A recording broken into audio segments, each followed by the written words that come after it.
ഒരു വശത്ത് ചർച്ചകൾ നടക്കുമ്പോഴും പശ്ചിമേഷ്യയിൽ സൈനിക വിന്യാസം വർദ്ധിപ്പിക്കുകയാണ് അമേരിക്ക.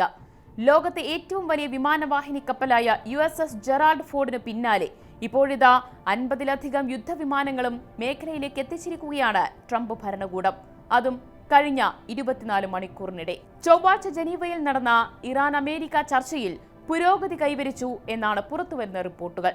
എന്നാൽ ഇരു രാജ്യങ്ങളും തമ്മിലുള്ള അസ്വാരസ്യങ്ങൾ ഇപ്പോഴും അവസാനിച്ചിട്ടില്ല എന്നതിന്റെ സൂചനയാണ് മേഖലയിൽ വർദ്ധിക്കുന്ന സൈനിക സാന്നിധ്യമെന്നാണ് വിദഗ്ധർ വിലയിരുത്തുന്നത്. ഒമാൻ മധ്യസ്ഥത വഹിക്കുന്ന ചർച്ചയിൽ ഒരു കൂട്ടം മാർഗനിർദ്ദേശ തത്വങ്ങളിൽ വിശാലമായൊരു ധാരണ കൈവരിക്കാൻ സാധിച്ചിട്ടുണ്ടെന്നാണ് ചർച്ചയ്ക്ക് ശേഷം ഇറാൻ വിദേശകാര്യമന്ത്രി അബ്ബാസ് അറാഖ്ചിയും അറിയിച്ചത്.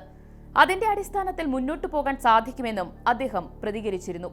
അമേരിക്കയുമായുള്ള ആണവ ചർച്ചകളിലെ വിടവുകൾ നികത്തുന്നതിനുള്ള വിശദമായ നിർദ്ദേശങ്ങൾ അടുത്ത 2 ആഴ്ചക്കുള്ളിൽ അവതരിപ്പിക്കുമെന്ന് ഇറാൻ പറഞ്ഞതായി US ഉദ്യോഗസ്ഥരും അറിയിച്ചിട്ടുണ്ട്. അതങ്ങനെ ഒരു ഭാഗത്ത് നിൽക്കുകയാണ് F-35, F-22, F-16 അടക്കമുള്ള അമേരിക്കൻ യുദ്ധവിമാനങ്ങളും പശ്ചിമേഷ്യയിലേക്ക് പറന്നിറങ്ങിയിരിക്കുന്നത്.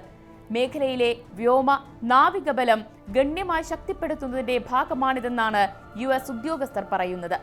ആകാശത്ത് വെച്ച് തന്നെ ഇന്ധനം നിറയ്ക്കുന്നതിനുള്ള ഏരിയൽ റീഫ്യൂവലിംഗ് ടാങ്കേഴ്സ് അടക്കം മേഖലയിലേക്ക് എത്തിച്ചിരിക്കുന്നു.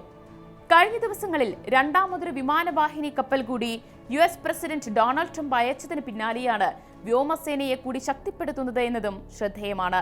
നിലവിൽ 3 ഗൈഡഡ് മിസൈൽ ഡിസ്ട്രോയറുകളും 90 വിമാനങ്ങളും വഹിക്കാൻ ശേഷിയുള്ള USS എബ്രഹാം ലിങ്കൺ ഈ മേഖലയിലുണ്ട്. ഇറാനിൽ നിന്ന് 700 കിലോമീറ്റർ അകലെ ഒമാൻ തീരത്താണ് ഇത് തമ്പടിച്ചിരിക്കുന്നത്. കൂടാതെ കരീബിയൻ മേഖലയിൽ നിന്ന് USS ജെറാൾഡ് ഫോർഡും പശ്ചിമേഷ്യ ലക്ഷ്യമിട്ട് യാത്ര തിരിച്ചിട്ടുണ്ട്. അടുത്ത 3 ആഴ്ചക്കുള്ളിൽ എത്തുമെന്നാണ് BBC റിപ്പോർട്ട് ചെയ്യുന്നത്.